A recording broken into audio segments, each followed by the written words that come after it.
ข่าวอีกข่าวหนึ่งที่ว่าแซ่บคือกันเนาะเพราะว่าจะเป็นข่าวของวง Yes เนาะที่พอนได้มาเปลี่ยนนักห้องน้ำบ่ว่าจะเป็นทางนักห้องหญิงและกันนักห้องซ้ายซึ่งกระแสข่าวมันก็มีอยู่ว่าเนื่องจากว่านักห้องวงนักห้องน้ำมันก็จะเป็นนักห้องน้ำเราจะมาเป็นน้องแจ็ค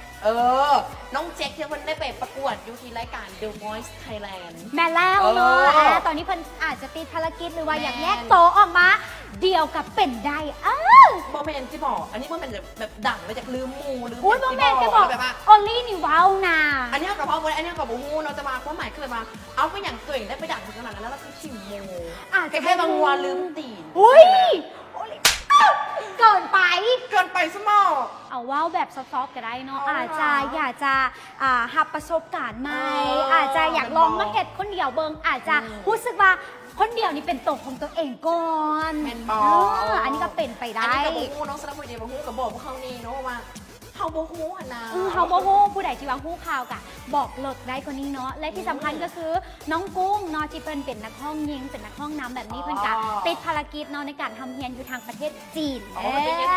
แม่แล้วเพิ่นไปเฮียนต่อเลยมาห้องให้เป็นประจำโมได้แม่แล้วมาแล้วค่ะสุดท้ายข่าวสุดท้ายบอกกันเลยว่าเป็นข่าวทีเขาต้องยิงแข่วกันก่อนเป็นหยังณปัจจุบันนี้บอกกันเลยว่าสาวตุกเดอะว้าวแต่คนอาจจะพูดจากนังนี่สาวตุกเดอะว้าวนี่คนมีไผ่บอกพูดจากคนเดียวแล้วนึงจากมาเพิ่นนั้นเป็นผู้หญิงที่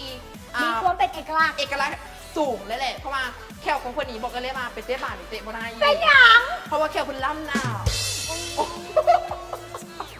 ขอย่านเลยย่านเทปต่อไปแขวเขาสิบัมแขวเขาสิบเหลือแขวเขาสิบเหลือก็มีเนาะเนื่องจากว่าข่าวของคนนี้ก็มีอยู่ว่าเนาะณปัจจุบันนี้นางได้มีการได้ไปเฮ็ดได้เกี่ยวกับการดัดแขวฟรีมีคลินิกมีห้องหมอที่บ้าครับเห็นนั้นนี่ไปเฮ็ดแขวฟรีถือว่ารอดได้ค่ะบ่ดังบ่ได้เฮ็ดฟรีเด้อต้องแสดงความดีใจน้ำแต่ว่าแมนแท้หรือบอลทีกับเจ้าใครไปเฮ็ดฟรีอันนี้หรือว่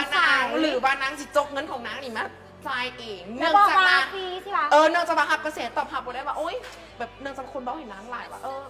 แขวเจออุ้ยอย่าว่าจังซ่านเด้อถือว่าเพิ่นบอกว่าแขวนี่บ่ได้มีปัญหาเด้อเพราะว่าเพิ่นบ่ได้เอาแขวยางมันเอาขายางแม่นบอกเอาขายางเพิ่นบ่ได้เอาแขวยางมันบ่ได้มีแบบว่าอุปสรรคอย่างในการที่จะเป็นนางแบบและอีกคำว่าวลีเด็ดๆนึงของวันที่วันนี้เคยว่าวันคันโฆษณาเราไม่ยางแข่งข่อยบลังแต่ว่ายอมหับเด้อเพราะว่าตุ๊กนี่เป็นอีกหนึ่งนางแบบที่ชื่อว่างามอีหลีแล้วก็มีความที่เป็นเอกลักษณ์สูงเนาะแล้วก็บ่มีความซ้ำกับไผ่เลยได้ว่ามาเปิดสากการเป็นนางแบบเลยก็ว่าได้แม่ช่วงปัจจุบันนี้ก็บอกกันเลยว่ามันจะโกอินเตอร์ได้เพราะช่วงนี้เพิ่นก็ได้มีการบินไปกรุงเทพลาวแล้วกรุงเทพตลอดเนื่องจากมันมีมีภารกิจที่จะต้องไปปฏิบัติมีการถ่ายแบบตลอดนี้คือว่ามีผลงานออกมาให้เฮาเบิ่งตลอดเนาะแล้วอันนี้ที่3เบิ่งว่าหลังจากที่กลับมาแล้วนี่จะมีการเปลี่ยนแปลงอย่างขึ้นบอจะงามขึ้นบอหรือจะโอ๊ยยังคือเก่าก็บ่คือเฮา2คนดอกหน้าเปลี่ยนทุกเดือนอันนี้ก็ได้เนาะอันนี้ก็จิกเก็ตเพิ่นเบาๆเนาะต้องขออภัยนะถ้าว่าแหงโหดโอ้ยอันนี้เป็นคาแรคเตอร์ของเรา2คนที่ว่ามื้อนี้พวกเขาก็จัดข่าวให้เด็ดๆเนาะสำหรับผู้ใดที่ว่ามีข่าวมันข่าวเด็ดข่าวดังนี่อยากจะบอกให้พวกเขามากระจายข่าวก็สามารถส่งมาบอกพวกเขา2คนได้เด้อแล้วพวกเขานี่ต้องทำทุกคอมเมนต์ทุกเรื่องบอกกล่าวต่างๆเดี๋ยวพวกเขาจะเอามาขยายความเอามาว้าวเอามาเม้ามอยแบบนี้แหละให้กับทุกคนได้ฟังกันเนาะสำหรับมื้อนี้จีจีและโอลี่ต้องลาทุกคนไปก่อนเนาะพบกันใหม่ในเทปหน้าสำหรับมื้อนี้สบายดี